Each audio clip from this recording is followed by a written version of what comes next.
the fourth wall.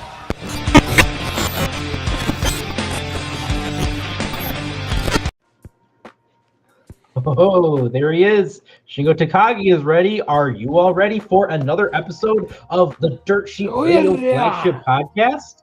Exactly. Yo, I'm back. It's been a while. Greg, we gotta sing it now. It's been a while. It's been a while since I mean, could. Rocking my Fido Doc's Bun limited edition tank. Go grab that wherever I got this. Do not remember where. I also have the t-shirt version of it. But yes, we are, as you notice us in the background image there, we're missing a guy. We're missing our third. Where could Yes. we be? Wherefore art thou, Jonathan? We are an interesting revolving door of podcast hosts. One day we'll get all three of us back on at the same time. So I'll start off by explaining my absence. There's been a few things going on personally with some family health issues, and as well, I usually have to go to work like 3 to 4 hours after we get done recording this. This is one of the best kept secrets in online professional wrestling because of the fact that we record it so late. But we love hanging out. We love vibing with you guys. So I'm back on this one. Hopefully I'll be back on the next one. And hopefully on the next one, our boy John will be back. John, we love you, and we can't wait for you to return to us soon. Get well, buddy. I'm just about always here because I'm trapped in this room. Yeah. That is all just perpetual podcasting, and that's it. Yes. Yeah, you really get sick of the sound of your own voice at some point. You need to get the boys in there. You gotta get some friends to start talking wrestling with you. You know what one of the most fun things are, Greg, though, to do? Not just talk wrestling with the boys. What is that? One of the most fun things to do is to go and play some fantasy wrestling. In particular, if you go on to Drop the Belt, where I am an 8-time Drop the Belt champion from our AEW league. That we have totally abandoned. We totally abandoned after the first one, but I kept going. I kept at it just to add to the meme. And I hit 8 stars on there. I was all ready. I got my roster ready to go. I drafted Ospreay onto my group. I got Okada, I think.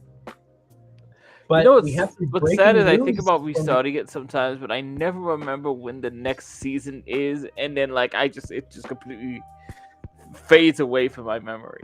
So, Greg, this is what I was just getting ready to discuss, is the fact that we just started a new season, but then they closed down the competition, at least on the AEW side. There's no more AEW stats being recorded, yeah. Interesting. Double or Nothing was the last AEW season on dropthebelt.com. Huh. I wonder why. So now I end undefeated and 8-time champion. I wish John was here because that was going to be his birthday present. John, if you are watching this, happy birthday to you. I am so upset that we couldn't sing happy birthday to him. A giant picture of you like you're The Rock. Oh, man. Yeah, that's interesting. I guess, gosh, are we in a place where WWE is interesting enough to just do one? That's a good question. I wonder if WWE is still open. Oh, yeah, maybe they just dropped the whole thing altogether. It looks like WWE is still open. I wonder why they stopped doing the AEW tracking. That is curious. Just curious. I wonder if it's a thing where they just have less admins. I don't know. But also, shout out to all of you who are just joining us now. We're discussing the Drop the Belt fantasy leagues. Oh man, those were a fun time, and it just it's a, if nothing else, for the $5 I think it costs, it's a great way to make a show that might be middling just a little more fun by having a personal stake in people's decisions. Dude, I remember when we first, you, me, John, were drafting our people. We were all putting such serious thoughts into who we were gonna take. Oh yeah, it was no. And then Adam Cole's get hurt and make everything make your picks fucking useless.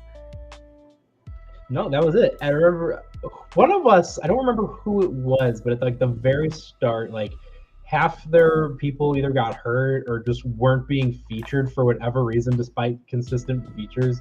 Yeah. Might have been John, I don't know.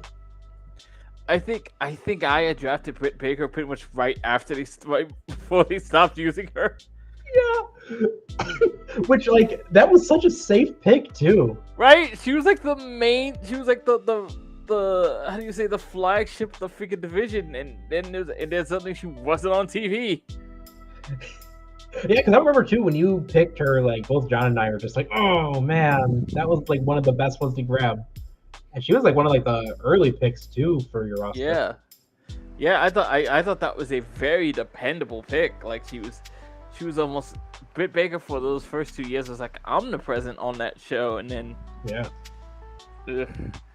That's the last time we even saw her. She's kind of a non-factor on the show, pretty much ad nauseum now, right? Yeah. Her last match was the 14th Collision for the TBS title, where Statlander defeated her to retain. This was September 16th of last year. It feels so long. It feels way longer than that. It feels like 22. Yeah, it really does. That's interesting. Which, speaking of not seeing someone for a while, we actually just saw, and he might not be on the same level as Britt Baker, but it's kind of interesting. If you watched the Dynamite recap earlier, we discussed this a lot, me and Caesar. But if you watch Dynamite as well, Nick Camarado made his return to AEW Dynamite, and there was an interesting stat with him in particular because it was his first Dynamite appearance since October of 2022, and his first singles match on Dynamite since October of 2021. Wow. Go figure that one out. That's like the AEW equivalent of just like, how do you say, of grinding through the minors for a few years, man. Exactly. Trying to make it to the show. We're gonna shout out to Mac here as we take a moment of silence for John's passing, and oh God, take a moment of non-silence and consistent talking for his rebirth. He'll be back. Man, what a mess. That's what this show is. But yo, Greg, you've been keeping up on everything that's been going on with the Forbidden Door. Yes. Both the Forbidden Door and to some degree the Prohibited Portal, as it were. What a terrible idea. The Omega Eye. Jeez. There seems to be doors opening all over the place, Nick. Io Sky made an appearance on the Marigo show recently to challenge Utami Hayashishita to a singles match, and that's going to be a huge deal for Utami's career, and just, very interesting to see Io Sky return to Japan for the first time in so many years, right?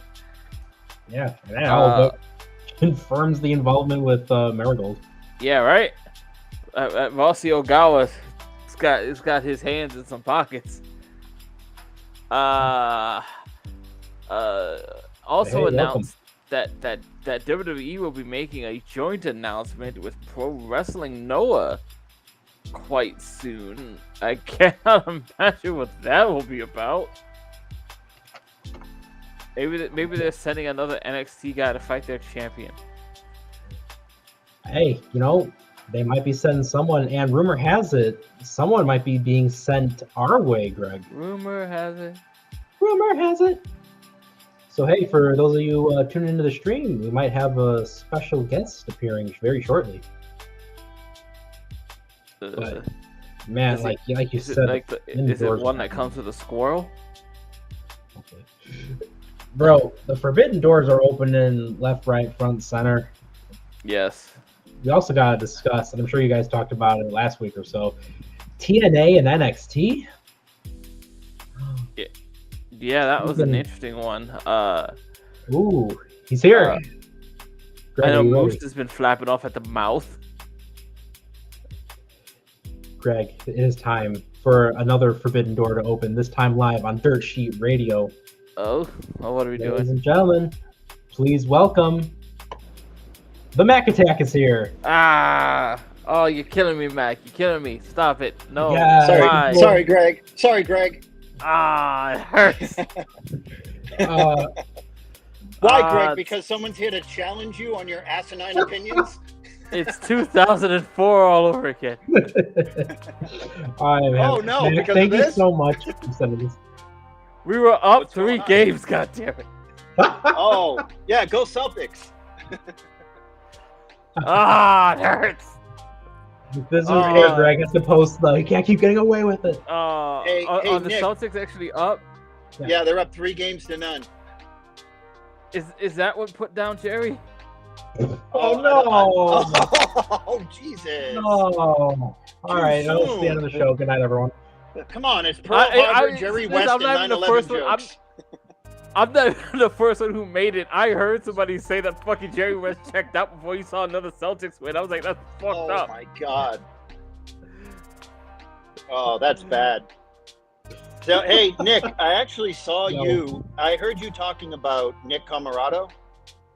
Yeah. He's actually been on Ring of Honor doing some sort of nice guy gimmick or something. I mean, I only catch glimpses of it sometimes, but He's he's got been the doing shaved baby face. yeah, he's been doing a nice guy kind of I don't know, what were they called? The Brawling Brutes type of thing, where he's yeah, I'm gonna go get him, and I was just oh wow, okay. All right, Matt, you can help me on this because there was that, and Caesar and I were both confuzzled about this. There was that mysterious man in the mustard shirt and the cowboy hat. Who is that? I have no fucking clue. All right.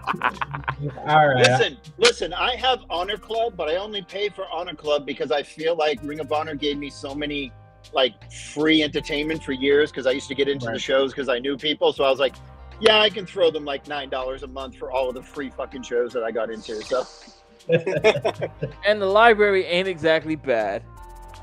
No, the library's not bad, but it's missing a lot of shows. You go to shows and it's maybe 2 or 3 matches, and not the matches you want to see. Yeah.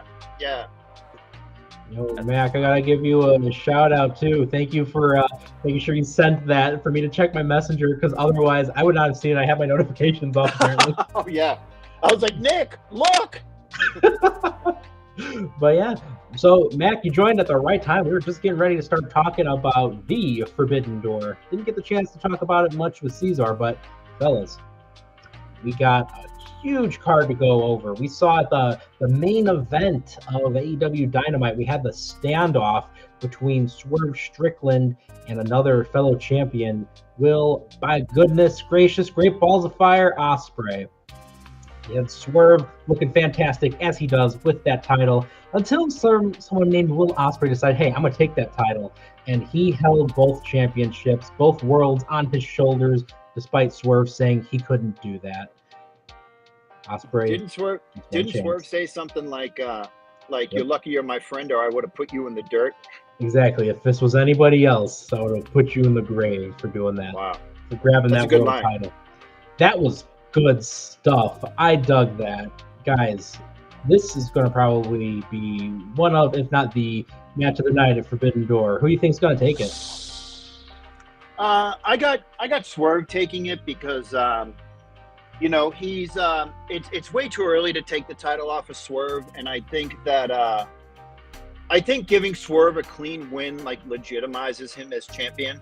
Not to say that he's not a legitimate champion. I mean, he beat Samoa Joe, and then he defended it against Christian, and then against, I think, Brian Cage, was it? Or was that an eliminator? I don't know, whatever it was. It was an eliminator, but yeah. Yeah.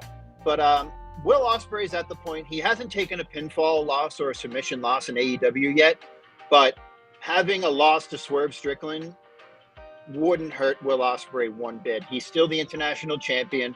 He'll go out there and he'll have a match on Dynamite or on Collision. That'll be a 5-star match and just blow everybody's dicks off and they'll forget all about it. But when Swerve goes on to face more challengers, he's always going to have that feather in his cap oh yeah, I beat Will Ospreay, so what makes you think I can't beat you, bitch? And another thing before Greg goes, I got to say that Swerve's presentation with the belt on and off screen, like the stuff that he's doing on Instagram and the stuff that he's doing with his podcast is just top notch. It's everything you want out of a champion. He's taken the belt and promoting things with it, doing other podcasts with it, showing it off on Instagram, Twitter, wherever he can. And he's basically doing the Logan Paul thing. I mean, look at Logan Paul. He had the belt with fucking Trump today, and It's true. Whatever you think of Trump, having that belt in front of possibly hundreds of millions of people is something that you want. And I think Swerve, AEW is not a global company yet, like WWE, but having Swerve with the belt right now makes the most amount of sense to me. I agree with that. Greg, your thoughts? Yeah, I'd love to see him do even more stuff with that. The Trump one was interesting because my first reaction was like, is this recent? Are we taking pictures with convicted so-and-sos? That's interesting. But I did appreciate the one spot Logan did with the New York Yankees where he actually had the belt with him while they did all their other stuff. I was like, that's good. I agree that like this is too soon for Swerve to lose the belt, and I think he needs to.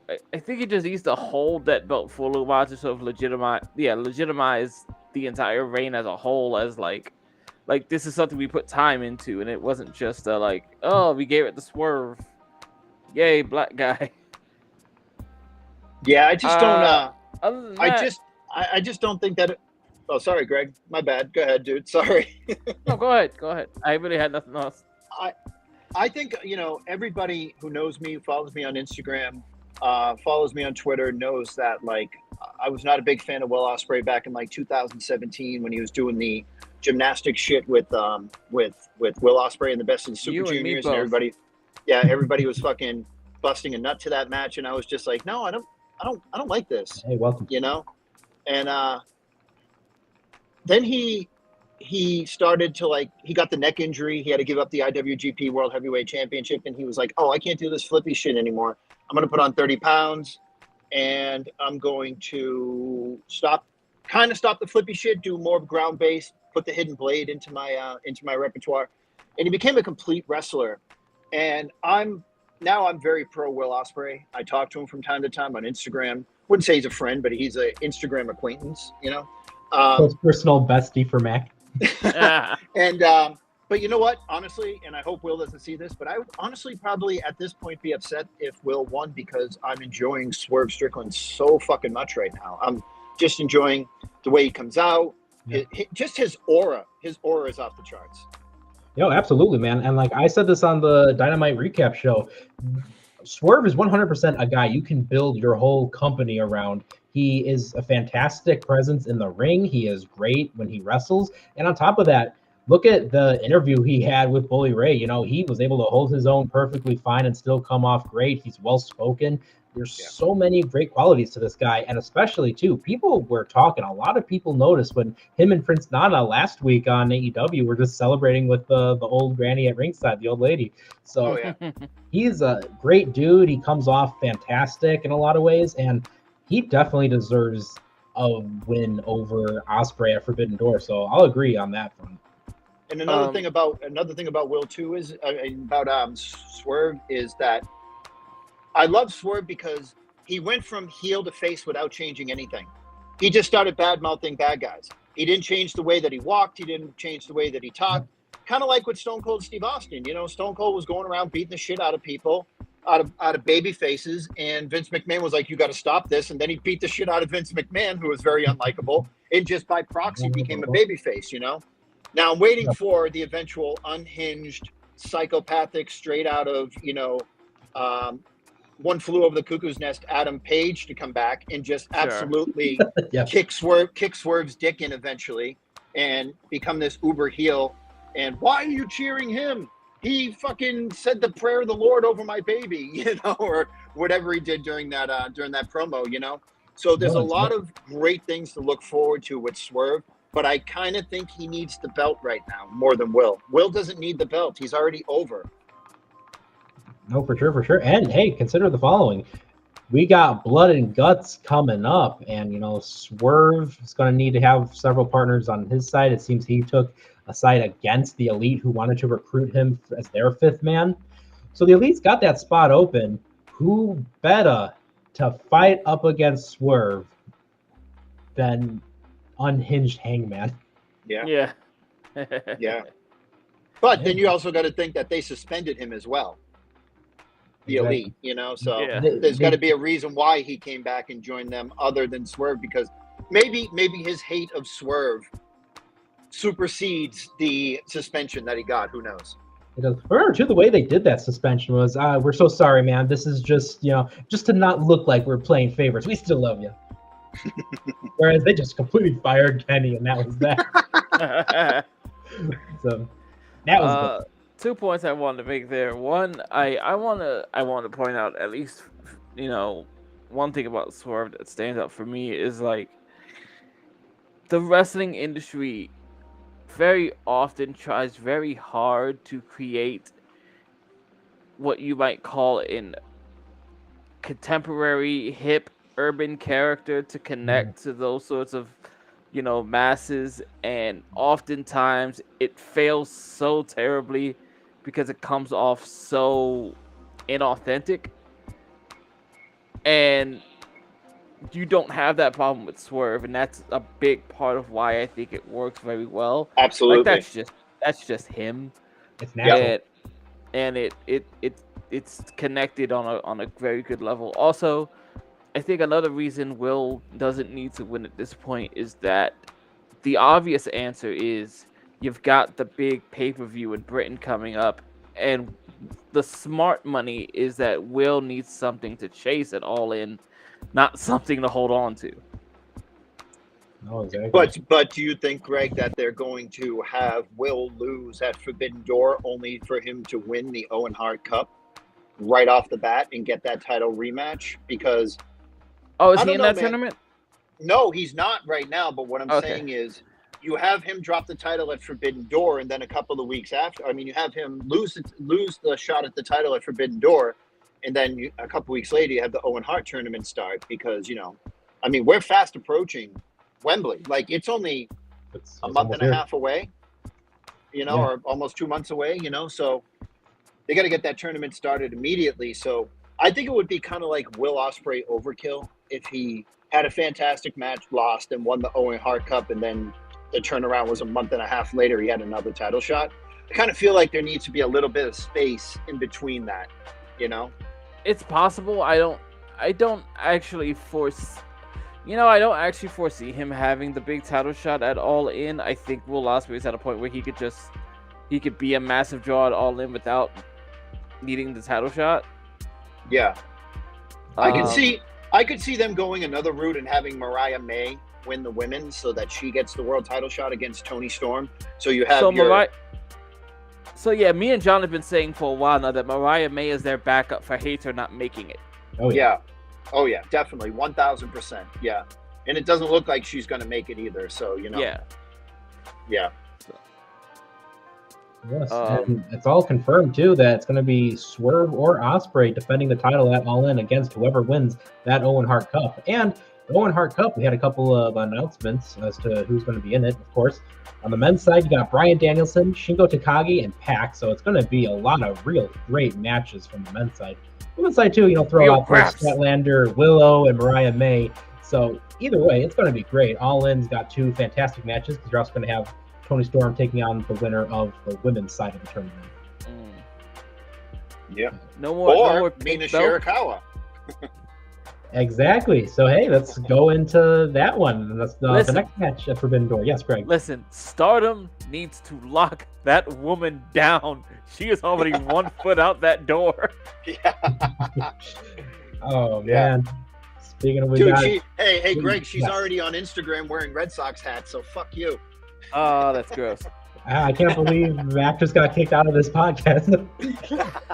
We got Timeless Toni Storm defending the AEW Women's World Championship against Mina Shirakawa from Stardom at Forbidden Door as one of the main events.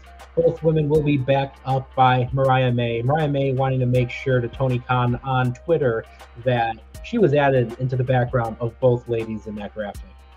Oh, dude, they put her as the Tony Storm cosplay in the back of Timeless Tony Storm, and then just regular Mariah May in the back of Mina. Oh, exactly. Nice. Yeah. Yeah, this will be another fantastic bout, in my opinion. What say you? Yeah, I mean, Tony Storm, obviously. I think that Tony. I think that Mariah chooses Mina, and it causes some, or they still have this kind of ambiguous thing where she's still going back and forth, even though it's looked like on TV that they're doing, like for the custody of her, pretty much. Yeah. I think Got that, match time. I mean, I think it would make most sense for Mina to go with Mariah to go with Mina and then start the feud into the Owen Hart Classic with Mariah winning, eventually, and having that all cumulate at All In, where I think Mariah would probably win the title. Remember, too, they made a major point to bring up that Tony Storm was the one who got that spot in the Owen Hart Cup for Mariah May to have. Oh, yeah, that's right. Yeah. I forgot all about that. Another story there. I'm getting flashbacks of like Bill Alfonso trying to call it down the middle with Arvin Davis. He managed both of them in the same match. Oh, God. Oh, my gosh. He's like, I'm going to kind of hold up the chair for Rob, but kind of not. Or kind of like those the recent things where Don Callis had his family wrestling each other. Yes. Exactly. Those are the vibes. But any last things to throw out there before we get to the rest of the card? No, I just think that Tony retains. I think it's going to be a really good match. I think Tony maybe pulls out some shenanigans and it kind of maybe cheats to win, or holds a rope or holds the tights or something, and Mariah's kind of pissed off at Tony, and that's what starts like the dissension. I will be incredibly impressed if Mariah somehow pulls off like the half Tony Storm, half Mariah May outfit. Oh, Jesus, that would be awesome. That'd be cool. Oh, hey, by the way, the girl that sang sang Tony Storm's old theme, the one that she debuted with, passed away the other day. So I just want to say rest in peace. Yeah. Yeah. That stinks. Wow. Yeah. R.I.P. That's a good song. Yeah. All right, but getting into the Forbidden Door card, the very, very outspoken New Japan Television Champion Jeff Cobb will be taking on someone to be announced. Oh, did they officially announce that? It looks like it. Have we got any predictions as to Cobb's opponent? Or is he going to talk too much and all of a sudden a mysterious cut happens? See, my heart says somebody really good, but my head says someone like Brian Cage. Oh, meat. Oh, yeah. I feel like it has to be a meat match regardless. No, I feel like I need it to be somebody very small that Cobb can just like twirl like a pizza. Yeah, maybe somebody like a Dante Martin. Yes. Or maybe a I don't know. You Andretti. know what I would like? Yeah, Andretti, yeah. But I want it to be somebody where it's not obvious. It's like, oh, this person could probably beat Jeff. Like, he's not going to, but he probably could. And if I saw Action Andretti walk out there, I'm going to take a piss. So, No, but it's going to be so spectacular to watch him die. Hey, we could throw in the fodder from one of the upcoming qualifier matches, which is going to be the ladder match for the TNT Championship. So confirmed in there, we got Konosuke Takeshita, Mark Briscoe, and the scapegoat Jack Perry. There's going to be a qualifying match between Dante Martin and Lee Moriarty. I think that'll be up on Rampage. It sounds like a great match itself. I could easily see. Hey, if someone loses that, they could be the opponent for Cobb. Yeah, that's true. You know who's a perfect open challenge person is Shane Taylor. Yo, I love that because I want more for Shane Taylor. Number one, big hefty boy. Number two, I mean, Taylor's got that legit background. Yeah, like he would take it to Cobb. Dude, he's one of those guys you look at and you're like, oh, he's the prototypical like big guy wrestler, and then he's doing fucking moonsaults and like springboards and shit, and you're like, what the fuck is this? I can't imagine Shane Taylor getting taking the fucking tour of the island. Oh, my favorite sight was always like Shane Taylor giving someone a pile driver, and you know that person's perfectly safe because of the way Shane Taylor's backside is shaped. Yes. Yeah. Unless except for when Kenny King took it on the ladder at Final Battle a couple years ago. Kenny King on the ladder, yeah. But did you see that, Greg? It was the security guard that accidentally pushed the ladder while he was trying to like set it up. He kind of like pushed it, and Shane fell, and they all just went to the floor in a fucking. It looked like a 10-car pileup, but it was just Shane Taylor and Kenny King. But that was rough. Speaking of the car pileup, we also have 2 more potential participants. TBD. You gotta throw in a couple of the CMLL stars in there, like Volador Jr. or someone like that. What's the dude's name? Henrico Hechicero? Yeah, that the dude, the big luchador with the mask. Yeah, the mad scientist. Yeah. The big luchador. Bane. Yeah, Bane from the old Batman. Oh man, remember I don't know why I just. It's crazy that you bring that up. Remember Jeep Swanson? Remember who? Jeep Swanson, the guy. He used to play Bane, and then he came out as the final solution to the problem of Hulkamania before they changed the name to the Ultimate Solution. Oh yeah, I remember that. Yeah, they had to change his name because it was like German Nazi shit. Because people wrote in when they announced his name on Nitro, and everyone's like, "Why is that his name?" Yeah. That was the time. And then we had Zeus's Z Gangsta. Oh god. It's funny you bring up like adding CMLL guys because like now I'm reminded that God, it feels like this was supposed to be the CMLL pay-per-view. Yeah. Yeah. You're exactly right. And like, think about just how much everything has changed, not just from this potentially having been, the Arena Mexico show, but like further, what the past year has been for AEW, starting at the last All In that was supposed to be this huge grandstand for AEW, marred by controversy and all the injuries and change that's happened from then to here. Did they announce a match for Danielson at Forbidden Door? Not yet. I feel like that would be a mistake if they didn't. Literally just on Rampage go, Bryan Danielson is challenged Tomohiro Ishii. Oh my fucking god! Yeah, exactly. Big problems there. But speaking of big problems, winner take all match. Mercedes Moné will be throwing out the TBS Championship, putting that on the line with the New Japan Strong Women's Championship, which it'll be defended in a match with Stephanie Bakur and La Catalina, and the winner of that will take on Mercedes in that winner-take-all match. Mercedes be wanting that Strong Women's Championship back. Pretty sure we've got a good idea who that's going to be. Yeah, they're just course correcting right now because that belt was literally made for her. Yep. And she got hurt in that match. They called an audible. She was out for a year. So what they're doing now is just doing what they wanted to do to begin with. And bless her heart, that audible pretty much made Willow's career. Absolutely. Yeah, absolutely. Yep, absolutely. Why the audible to call? Mm-hmm. And the funny thing is today is that what's her name? Stephanie Vankier. She went on a date with Shingo Takagi. Shingo. They went on a date apparently last week. It was all over. Twitter. Oh, good for them. Yeah. Shingo getting the Owen Hart Cup and Stephanie McCourt. Well done, my man. Well done. Yo, we talked about some great matches in the Owen Hart Cup with the participants that are going to be in there, but let's look at what's going to be another banger match. Man proves it every time he's at Forbidden Door. I was there at the first. I'll always throw that out there. Orange Cassidy is going to be taking on Zack Sabre Jr. ZSJ. Woo! Oh, Orange Bullocks, huh?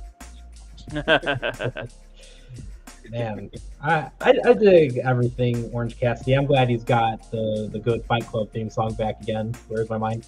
Oh, dude, I miss Jane. I think he does both. Yeah, I miss Jane a lot. Expensive.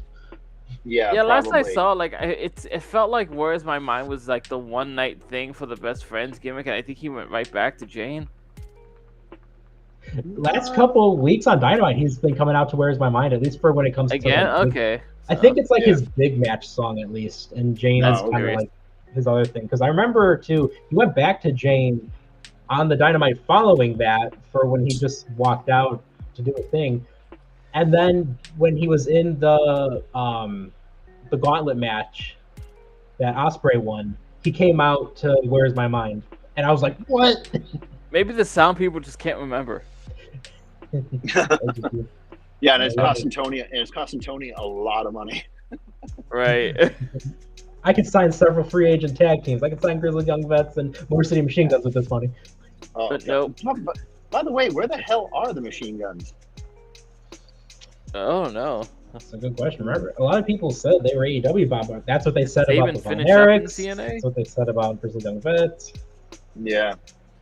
Well, Fightful Select had a report today saying that there's a potential offer on the table for Grizzled Young Vets, which I wouldn't mind, but Grizzled Young Vets kind of like seem like, and don't get me wrong, I'm not saying this because they're very, very talented, and when they were doing their thing in like Progress and in the British wrestling scene, they were one of the top tag teams in the world, but some just screamed Rampage about them to me. Like Absolutely.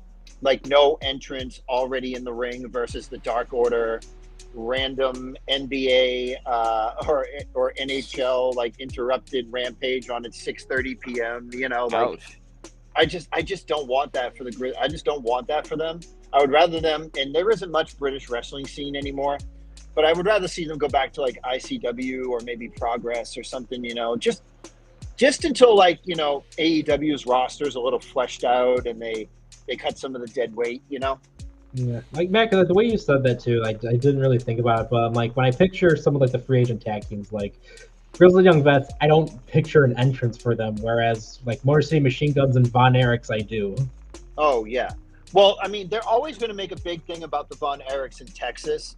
So when they go to Yeah. Garland like 19 times a year, like they tend to do, they're always going to be in the main event of Rampage or be in the main event or Collision. And I wouldn't be surprised, honestly, if you saw them pop up at in Ring of Honor in Texas, and and maybe even a tag team championship win or something like that, because I mean, Texas is a huge market for AEW, Yeah. and they got the Von Erich name, as much weight as that probably doesn't carry in 2024. It carried They're enough for still- a movie. Yeah, I mean, look at Iron Claws. So many people that I know who aren't wrestling fans watched that movie, and they were really impacted by it. If there was Yeah. any time to capitalize, it's now. Dude, I have been saying that the whole time. Like, how are these guys not signed anywhere following that movie? Yeah, I love trolling my friends that didn't watch wrestling. I'm like, oh, watch the Von Erich movie. It's about triumph and getting to the top. And then they all and then spoiler alert, they all just fucking unalive themselves at the end. And my friends I got a text like maybe a couple of weeks ago after I told one of my friends, Brian, to watch the show. Yeah, watch the movie. And he's like, dude, what the fuck? And it was just fucking all capital letters. And I was just like, yeah, sorry, man. Oh man, that's evil. Yeah, that's like having somebody watch Marley and Me and not telling them that the dog died at the end. Mac, that is Fritz level evil. Well, But let's see, right there. I think we got one more match to cover from Forbidden Door, and that's for the IWGP Heavyweight Title. Champion Jon Moxley taking on Tetsuya Naito. Greg, you want to take believe... this because I got a few minutes. Uh-oh. I was gonna say I think a lot of people believe this is gonna be it for the IWGP World Heavyweight Championship reign of one Jon Moxley. I think it'd be interesting to do it in America, but I could see why the joint show feels like the time to do it. Like it's broadcasted in both places, so it'll be interesting, especially since now, like with the G1 coming up. It's gonna be time to start building for whatever the program's gonna be between the IWGP champion and the G1 Climax winner, whoever that may be. Yeah, I think now might be the time that Jon Moxley just takes the fall for it and calls it a day with that championship. Yeah, they've been doing this thing where all of the Japan guys have been talking shit, not so much at Moxley, but saying that the title shouldn't be over in America, and what are we fighting for if the champion's never over here and he's only coming over for big shows. But the thing is like, Tetsuya Naito has like one, and metaphorically, not physically, has one foot in the grave when it comes to his career. He's been broken down. He's had eye injuries. He's had foot injuries. He's had back injuries. Like, this guy, you're putting the title back on somebody who's basically a shell of his former self up against the unstoppable, like Jon Moxley, like the guy who never loses, the guy that's always on TV and just beating the shit out of people. And, you know, the match with Naito at, what was it? What was the show? Was it Strong Style Evolved, or was it like, what was that Chicago show? Do you remember that he won the title? Windy City Riot?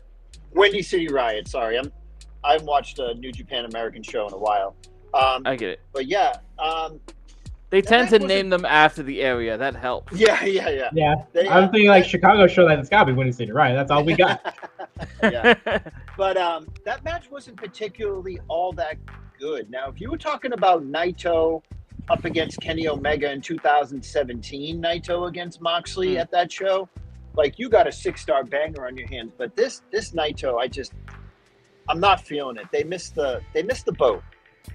They had him win the title. They took the title off him a month later and had that awful evil run with the 2 belts. I'm just not feeling this version of Naito being the heavyweight champion, and I don't know, man. I love Tetsuya, but I'm not feeling him anymore, man. I'm really not. There were 2 pitfalls when it comes to Tetsuya Naito. One, Naito was the right guy at the wrong time. Like, it's a shame, right? Because he made for a fantastic opponent, but what do you do when you're a great wrestler who's like, oh look, it's Kazuchika Okada, probably the shining light of this entire company. Yeah. Like, yeah. You know, and it's not much different from the past few years before him, when it was just like, oh look, what do? It's Hiroshi Tanahashi, the man that saved New Japan. Yeah. You know, like, everyone's fighting for second place, which is why they made a belt for Nakamura to carry.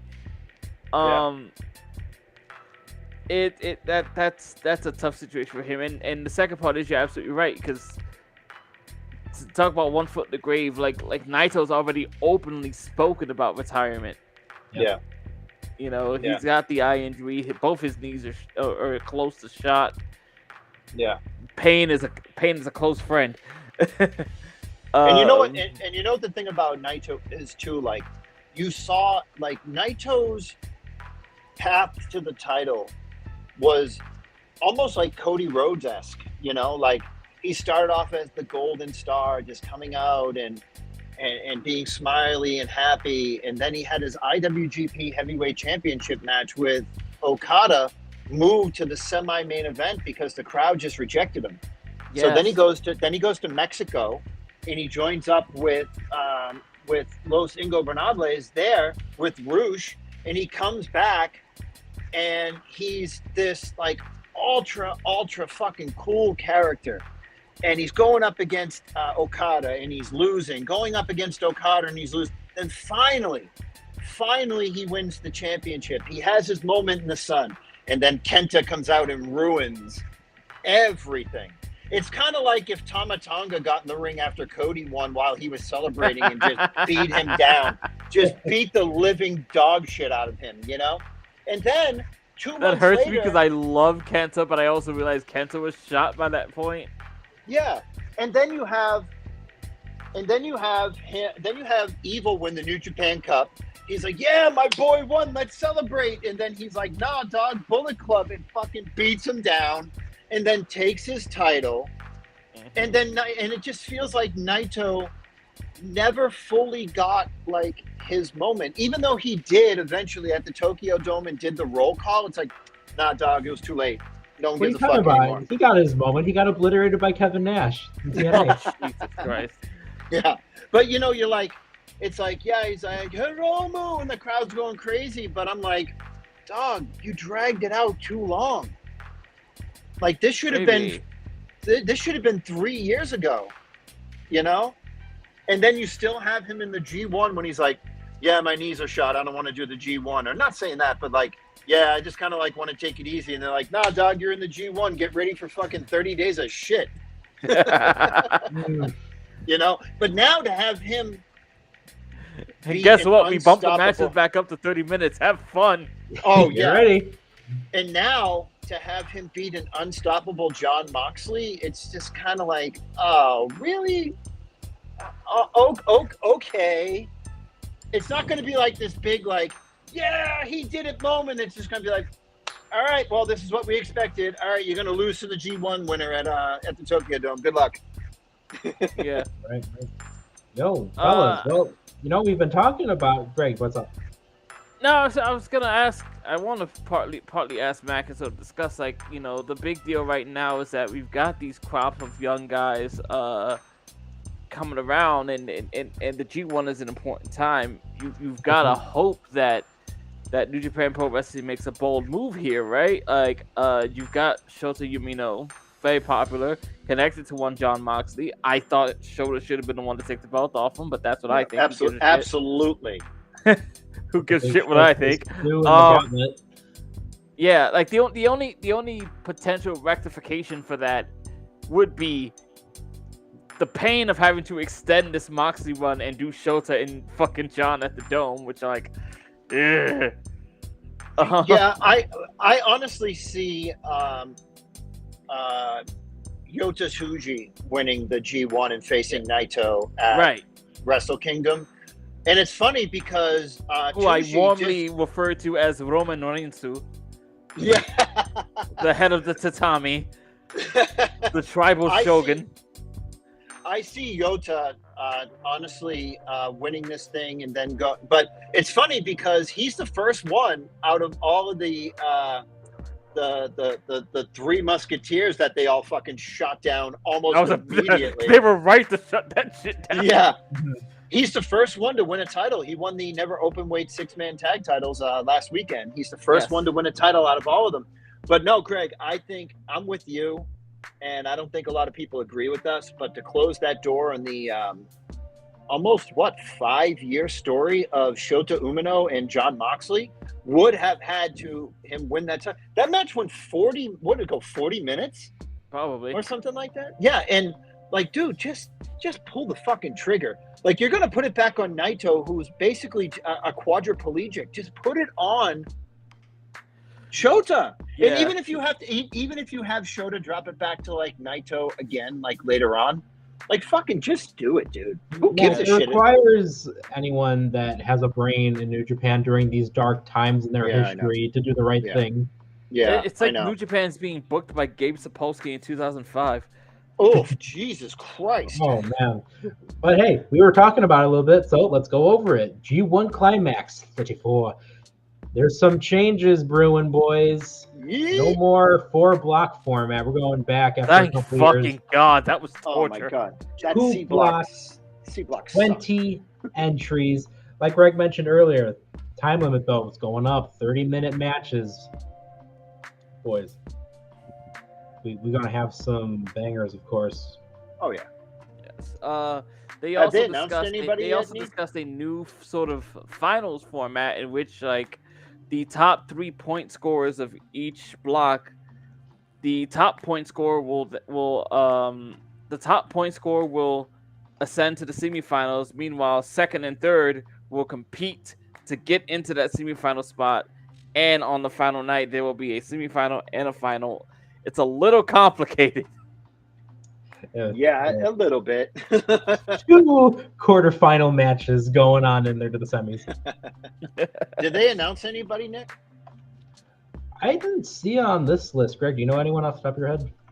No. As far as I'm concerned, as far as I understand, they will be announcing. I believe they will be announcing 8 wrestlers for each block, and then there will be matches to fill in the last 4. They usually announce the G1 with that awesome video where it's like G1 climax, and it's like A block, Brian Danielson, and you're like, yeah! And then it does that swoosh thing, and it's like Takagi Shingo, and you're like, yeah! And then you sign, and then you get across, some and it's fucking like, surprise in there. no, and then you get some like shit dick in there, and it's like, or they'll do something like, who's off the top of my head? They'll do something like Brian Cage, and you're like, oh, what the fuck? Okay, I so mean, June listen. 16th, they're going to announce 18 of the entries with 2 more announcements of the qualifier tournaments. When is that, Nick? Sorry, buddy. June 16th. Ooh, that's like 3 days away. That's awesome. Yeah, so 18 of the entrants will be announced. Ooh, great. Listen, and how many are there? 20? Yeah. Yep, and then the final 2 will be determined in play-in qualifier tournaments. Oh, that's probably going to be like that Olin, the guy that was holding the title. What's his name? Ola, or something like that. He's like the big white dude that looks like a Russian. Yeah. Yeah, I forget his name. It's like Ola Bogdan or something like that. I know who you're talking about. The fake Alex Koslov. Yeah, the fake Alex. Ouch. Yeah. But aside from that, we've gone through Forbidden Door and the G1. We got any other things from the Japanese side of pro wrestling before we turn on back to America? What about the Noah and WWE announcement that they had today, saying that a certain wrestler is going to be making a special announcement at the show? I don't know when the show is. I'm at work, so I don't have a lot of stuff prepared in front of me. I wish I did. But they're doing a special announcement soon with WWE and Noah. I'm assuming that it's going to be your ability to do this at work. Charlie Dempsey. I'm assuming it's probably going to be the legend Nakamura Shinsuke who does the announcement. But I'm interested to see what this is going to be all about. WWE opening the Forbidden Door with Noah. Hey, I mean, again, WWE has been opening their Forbidden Door. AEW opening their Forbidden Door. Yep. LG, life's been good. If you are a professional wrestling fan, guys, we have been eating really good the last couple of years, especially when you think about, like 5 years ago even, this wasn't happening, at least to this level, for a very long time. No. See, the thing is that there's been a lot of that Jordan Grace surprise did not leak to the dirt sheets at all. Like, it didn't happen. Like, when she came out to the Big Papa Pump music, her version, everybody was surprised. Every Big single Mama person. Pump? Yeah, Big Mama Pump. Yeah, but she that didn't leak. Look at all the contract stuff that have leaked. With Ricochet and Chad Gable, and now Booker T with his contract coming up. It's hard to keep a secret in wrestling, but when you have something like a Jordan Grace challenging Roxanne Perez at Battleground, say what you want about that match and the outcome and what it did for TNA. I love a surprise, because I'm the one that's always scouring dirt sheets looking for stuff to post on the Dirt Sheet Radio Facebook page and my personal Instagram. But that Jordan, man, I felt like it was like 1997 all over again. With Rick Rude jumping to WCW and being on WWE the same night. Right. I felt like a kid again, man. Like that. I love that shit, and unfortunately it's my job, and with you guys too, I'm sure, to know the stuff that's going on for talking points and stuff like that for the podcast. And but yeah, that Jordan Grace thing, that I haven't felt like that in a long time, man. So Right. Partnerships in wrestling make me feel like a kid again. Dude, like I was thinking like the about ECW and WWE thing where they were trading talent back and forth. before the dark times when they eventually bought them and went with WWE CW. Yo, Yeah. Speaking of secrets, even though you can kind of just make assumptions based on certain factors, like who was already over there and his contract status of leaving. The Ethan Page thing still took me by surprise, because I didn't expect it so soon either. Yeah, Ethan Page too. Yeah, I forgot all about that. Yeah, Ethan Page was great. Sean Spears, when that happened, was not expecting Yeah. that one. No, I mean, I would just love to, I mean, I know like guys like Sean Ross Sapp and Mike Johnson and Dave Meltzer make their bones off of, pretty much spoiling things, but I would just love to, just once in a while, kind of like with the Sean Spears and Ethan Page and Jordan Grace thing, to just be surprised, Sure. even if it's only like maybe like 2 or 3 surprises a year. Fuck it, do it. I would love that, man. I just want to go back to simpler times, guys. I miss it so much. It's tough though. Those guys got their hands in a lot of pockets over there. Yeah, I want to go back to the times where I was the only one that knew about WrestlingExposed.com in high school and printed out the SmackDown spoilers and stapled them together and sold them for $5 at my school on Wednesday morning. I want to go back to that. You just reminded me of a memory I have. I used to be like one of the only people that in my school, I would record the different pay-per-views and I'd sell them bootleg. I mean, no, I didn't. That never happened. Well, I'm older than you guys, so like I was, I graduated high school in 2000.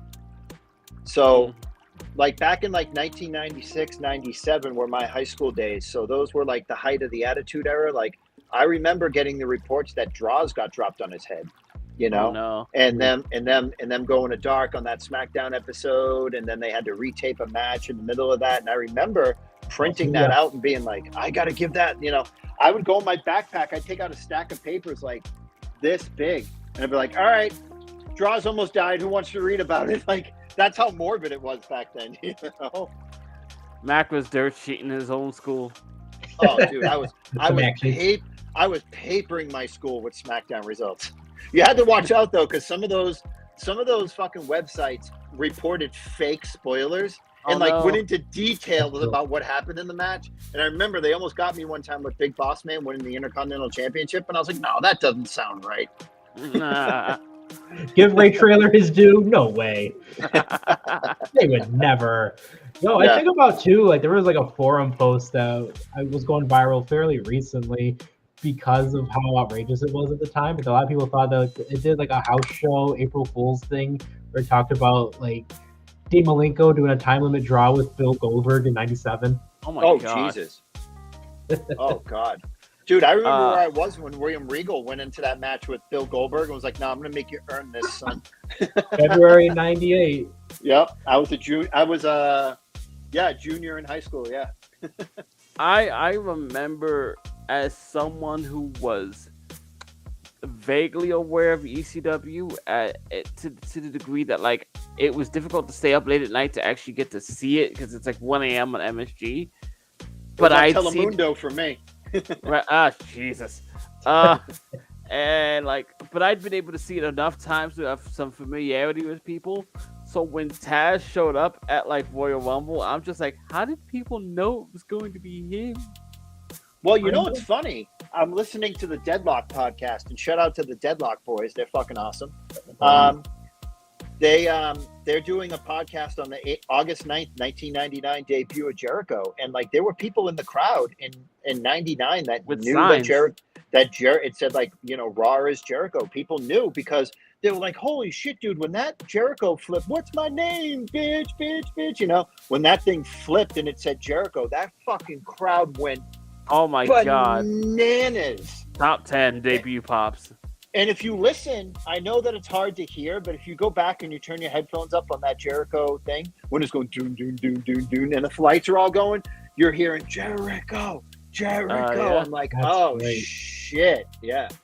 So I have a very vivid memory of like the frequency of how that moment happened. Like I remember like that first sort of inaudible lyric, break the walls down, the name flips, whoosh.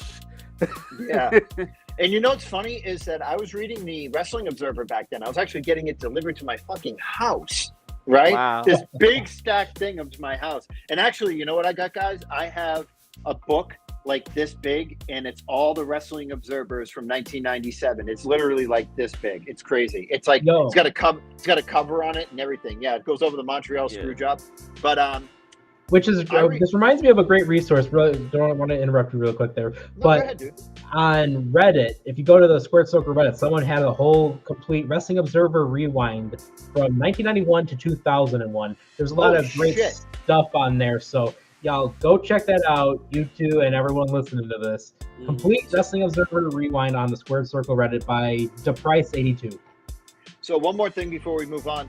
I remember reading in the Observer that Meltzer said that there was a tag team match. It was on July 21st, 1999, on a house show opposite to a Thunder taping where it was Jericho and Eddie Guerrero teaming up against Rey Mysterio and Kidman.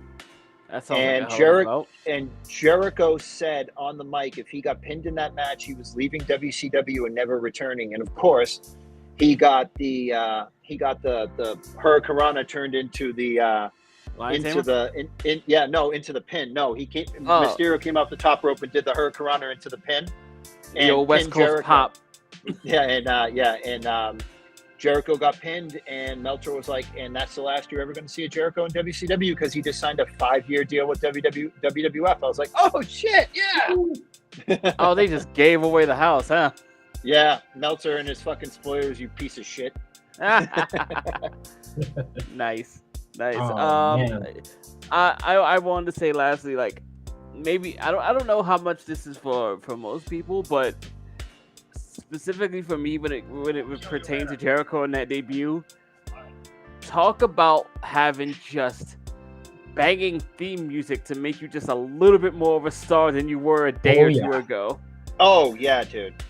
Absolutely, yeah.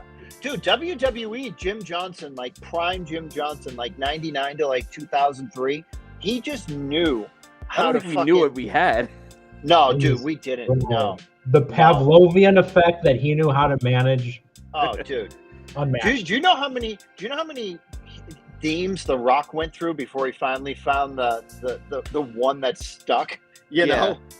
Remember, that's a slow burn evolution of the Nation of Domination theme song. Yes, it is. Yeah. And I think there's one Rock theme song that made air that everyone went, ew.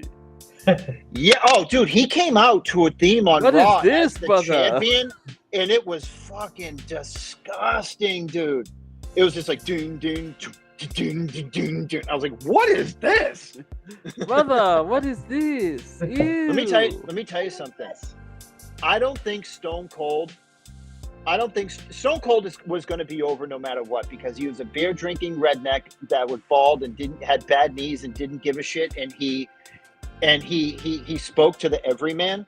So relatable. his theme music, that glass breaking in the beginning of the theme, is all time. Number one. When you hear the glass, it's your ass.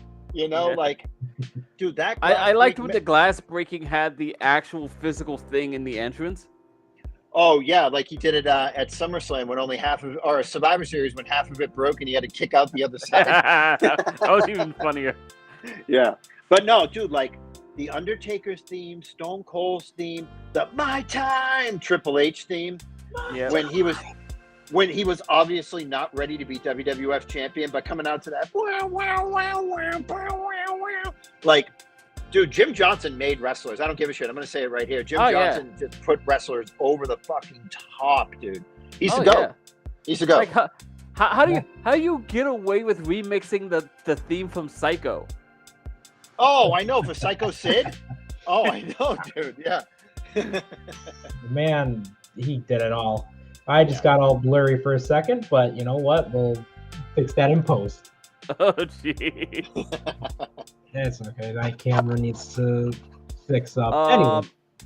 I thought this was briefly interesting when I went to look it up. Yeah, basically, I don't know if this will coincide or anything, but it would be funny. The G1 announcement and the Noah announcement are on the same day. Oh, shit. Of course they are. We're eating Japanese. We're eating Japanese good that day, boys. Sushi for everyone. Oh, man. All right. So, I want to What get a else you got, little Nick? spooky here because Mac, you talked about the lost Sleepy? Draws D'Lo Brown match. We talked Oh, about God. the Owen Hart tournament, fellas. You know where I'm going with this. I want to talk a little about professional wrestling lost media. Ooh, Okay. Did you say lost media? Lost media in professional wrestling. Listen, last year WWE posted on their Facebook page a lost media match, which was Bradshaw versus Christian for the European title, which for whatever reason was cut. But there's been a lot of moments in professional wrestling where maybe it was an exclusive house show thing that happened that only those live got to see. Maybe it was a special photo shoot. Maybe it was a pre-recorded match that never saw the light of day. There's a lot of wrestling lost media out there. I want to throw this to you guys if you guys are aware of anything, but one thing in particular that I have always thought about is the lost match between Kurt Angle and Owen Hart in a dark match shortly before Owen's passing and Kurt's official debut. I remember that. If that ever got released, that would be a huge event. I would jump on. I've only seen pictures of that. Yeah. Yeah, there's like one real good still frame of it where it's like Kurt holding up and getting ready to slam Owen. Yeah, about to give him like a spinning like scoop slam. Yeah. So like I said, I'm older than you guys. I remember going to Ring of Honor shows in like 2003 and them having VHSs of ECW and IWA and like XPW and all these, independent promotions. And I was like, what the fuck is this? I don't know any of these promotions. And dude, I'm telling you, I'm not joking. I was a tape trader. I was a tape trader back then, proud to be a tape trader. I would literally go on message boards back in like 97, 98, when they were just like text beta message boards and talk to other people and just be like, hey, you got Heat Wave 97? Yeah, I do. You got House Party 98? Yeah, or I do, And Nick, I mean, you just hit me right in the fucking feels, dude, because I remember like from 2003, I think up until around like 2000, I want to say 16 was my last Ring of Honor like live event under like, Sinclair and not AEW. Right. You remember the main event?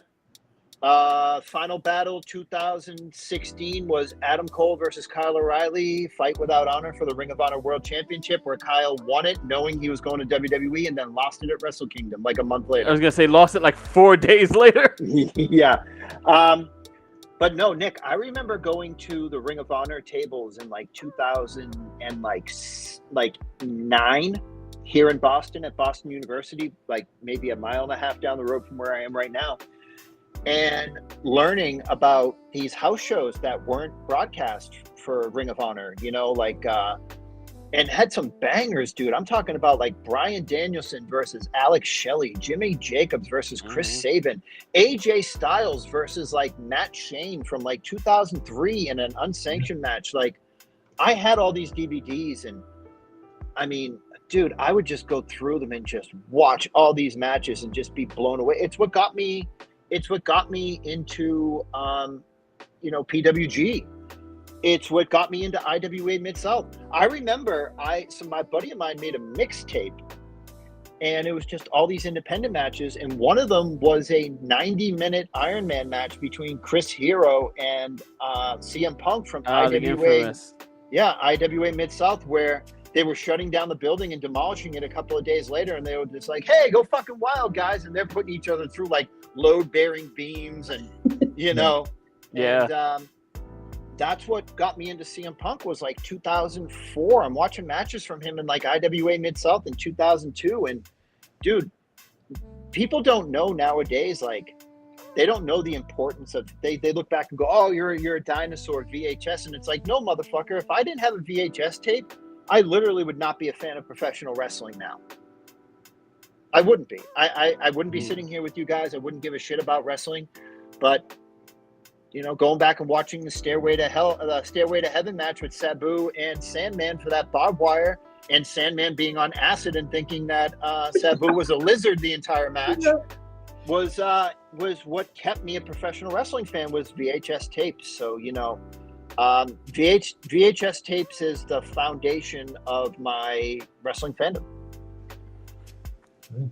I'm Think currently about lost media. Like, if we don't have certain tapes, there's a lot of immense moments where people's first introductions to wrestling from attending are just lost to time and history. Greg, Yeah, exactly. I was noting to Mac that I'm currently approaching Heatwave 98 on my ECW rewatch. So this is the Hell fun yeah, time. you are. Yes. Yeah, yes, dude, you're getting into the good times now, where everything's falling apart, but the wrestling is still fucking awesome. There are these oddly specific things that markers that I remember looking out for, which is just like, when does Taz get like the custom fucking Harry Slash theme? When does Bubba finally take off the overalls? Where's the brick entrance? Yeah, it's and like all recently just happened, very close to each other. Yeah, if you look real closely in the background of those matches, you can see Paul Heyman trying to sneak out the back door and not pay anybody. Oh man, one, actually, this just came to my mind recently. As a massive William Regal fan, Regal talks very much about how much he loved his program with Edge, and how he felt like they had much better matches off TV than the ones they had on. There's one in Japan that he feels very strongly about was the best match he ever had, and I wish I got to see that one. So, Greg, I don't know if you know, and I don't know if this is illegal or not in the United States, but I don't care. I'm going to say it, so cancel me if you want to.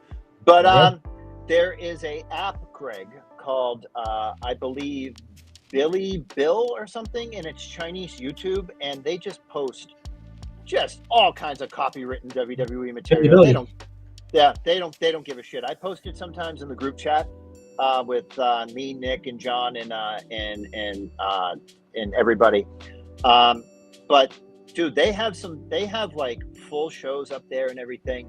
They had a match up there last week. Speaking of Lord Steven William Regal, they had Lord Steven Regal versus Shinya Hashimoto for the IWGP Heavyweight Championship. I have seen that one. Yes, dude, that match was the fucking tits. It is brutal, that match, because William Regal's in WCW at this point, and he's doing basically fuck all in WCW, and he just goes out and just starts beating the living shit out of this man that he has never met before, probably 5 minutes before the match. And he's very large, man.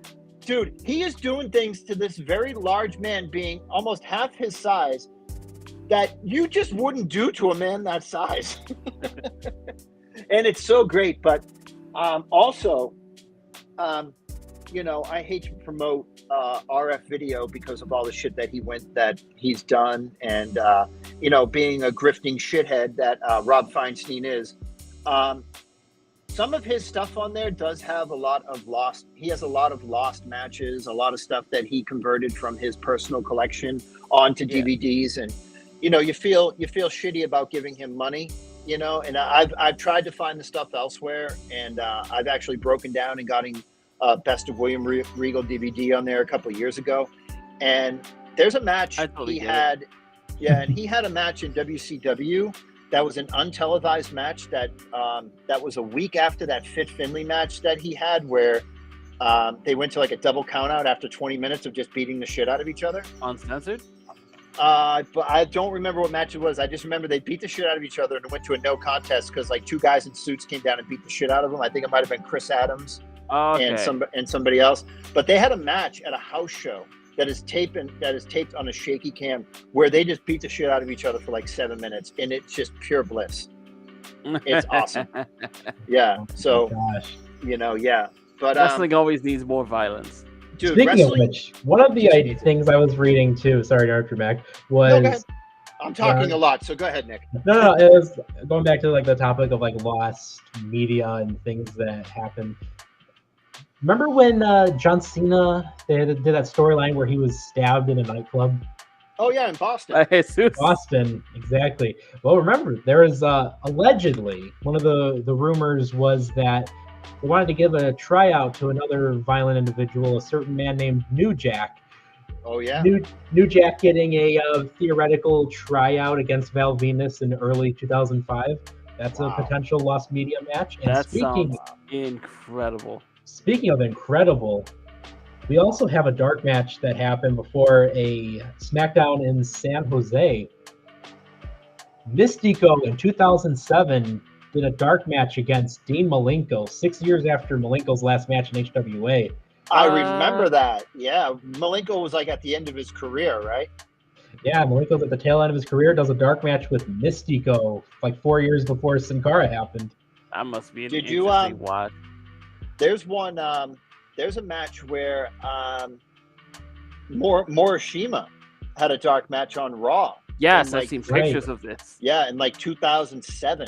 Yeah. He had a dark match. Did you guys ever buy the WWE DVD like that they put out for after the camera stopped rolling? And it was like all the stuff after Raw went off the air.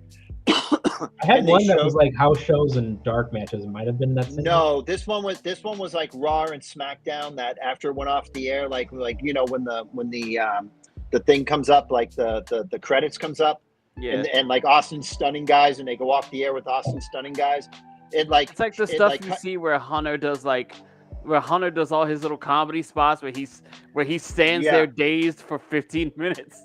Yeah. There was one where Austin was stunning all of the WCW guys in 2001, and it went off the air, and then it just cuts, and there's no commentary, and then he stuns like Taz like 4 more times, and then he stuns like Mike Awesome, and then he pours beers over Mike Awesome, and then stuns him again, then swims in the beer, and it stuns everyone Greg likes. There was one I remember too where he's like at the top of the ramp in one of the rolly chairs and just rolls all the way down. Yeah, that's one of them too. Yeah.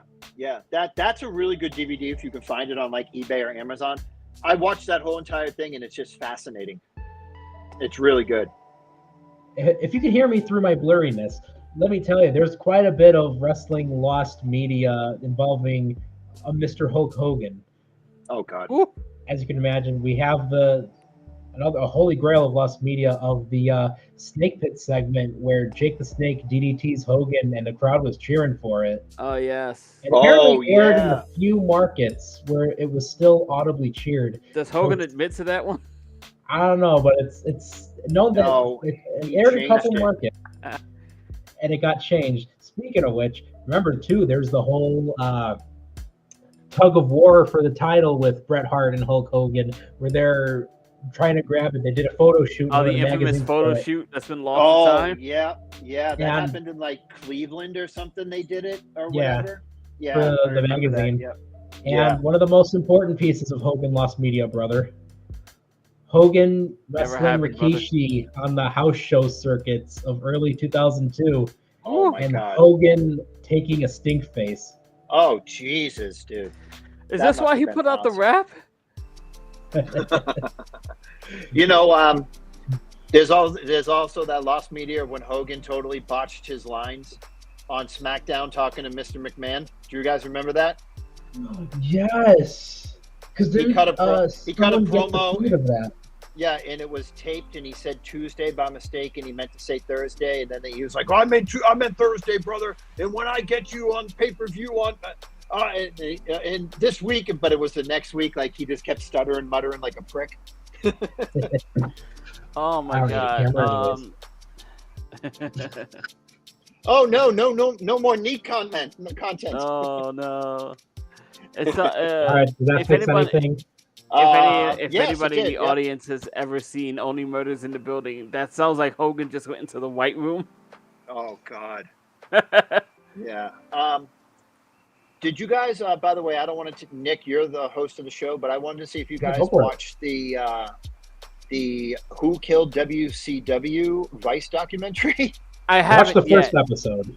Yeah, that was the one they put on YouTube. Dude, did you see Bret Hart?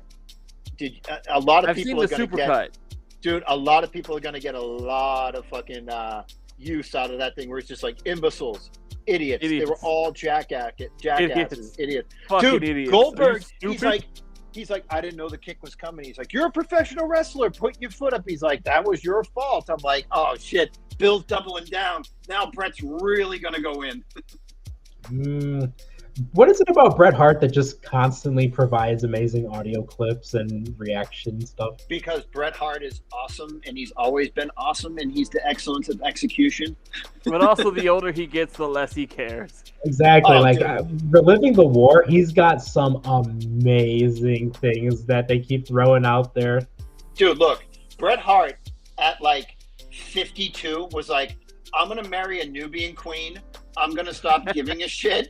And I am going to I'm going to put my stamp of approval on FTR and CM Punk. And I'm just going to be unapologetically me. He's like, that's all. Bret Hart's going to be the only thing I speak highly about. Dude, Bret Hart's like, they killed my brother and I just went fucking crazy. I mean, honestly, that is absolutely what happened too. Yeah. But I even had a kick out of the thing he did maybe a year ago or something, where like he's doing a giveaway for the fucking old WWF title belt. He's just like, not like that ugly piece of shit they've got these days. Oh Jesus. oh man. It's like, Oh God. tell him how you feel, Bret.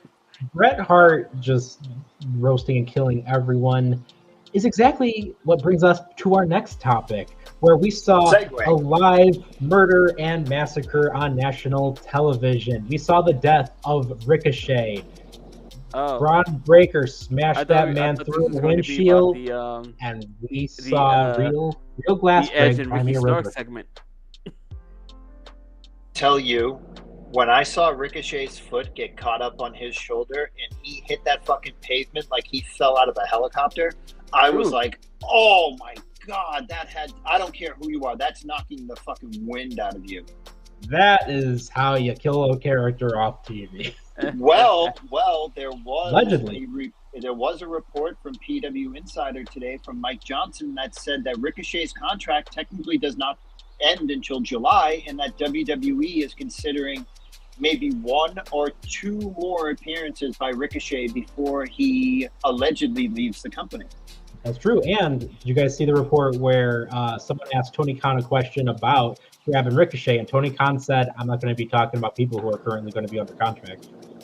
Well, yeah, he said, I'm not going to talk about somebody who is wrestling for another company right now. Yeah. But here's the thing. WWE just put out about maybe 4 or 5 hours ago a update on Ricochet saying that he suffered internal injuries and will be out in an indefinite amount of time. Yeah, the fact that they updated on his this isn't quite done yet. Yeah, but here's the thing. You're not going to get your comeuppance on Braun Breaker because he's just going to he's just going to wrecking ball his way through the entire company, and having Ricochet get like comeuppance over him would be the death nail, because Ricochet is not in a position where he could do that. If they're having like a wrecking ball. If they had like Rex Steiner, if they had that rabid raccoon Ilya Dragunov lose to him in great fashion, it was a great match, but then get the dog shit speared out of him over some boxes that I'm sure the Spirit Squad is still in back there.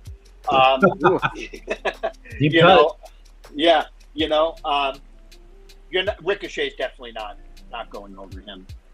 I think this eventually leads to Braun Breaker and Cody at some point. Not Cody, sorry.